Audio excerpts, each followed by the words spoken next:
500 tahun beribadah tetapi ia tetap masuk neraka. Diriwayatkan dalam kitab Miskah, bahwa malaikat Jibril mendatangi Rasulullah. Ia berkata, "Wahai Muhammad, demi zat yang mengutus engkau sebagai nabi, sesungguhnya ada seorang hamba yang menyembah Allah di atas bukit selama 500 tahun.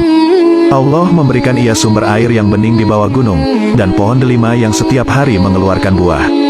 Ketika sore hari ia turun ke sumber air untuk berwudu, dan mengambil buah delima untuk ia makan. Setelahnya ia melaksanakan sholat, kemudian ia meminta kepada Allah untuk diwafatkan dalam keadaan sujud dan ia meminta jasadnya tetap utuh agar selalu bersujud. Akhirnya saat tiba ajalnya, ia benar-benar wafat dalam keadaan sujud." Jibril meneruskan ceritanya, ia berkata, "Setiap kali aku naik dan turun dari langit, aku tetap melihat jasad hamba tersebut dalam keadaan sujud. Aku mendapatkan kabar bahwa hamba ini di hari kiamat akan dibangkitkan. Allah berkata kepadanya, 'Wahai para malaikat, masukkanlah hambaku ini ke surga karena rahmatku.'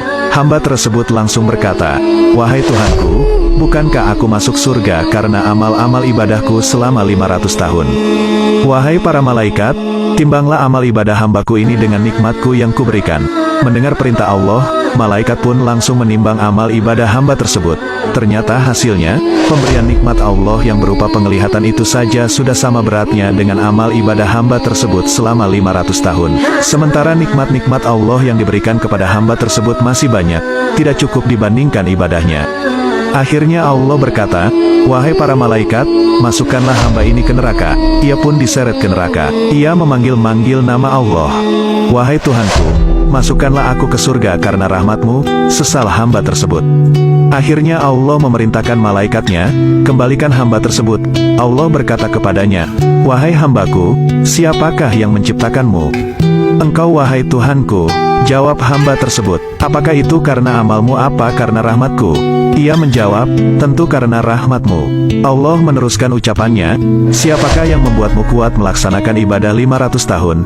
Siapa yang memberikan kamu sumber air saat kau butuh, dan memberikan buah delima setiap hari?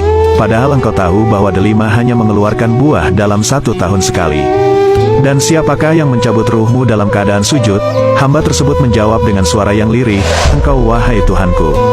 Allah berkata, 'Itu semua karena rahmatku kepadamu, sebab itulah semua hambaku masuk surga hanya karena rahmatku.'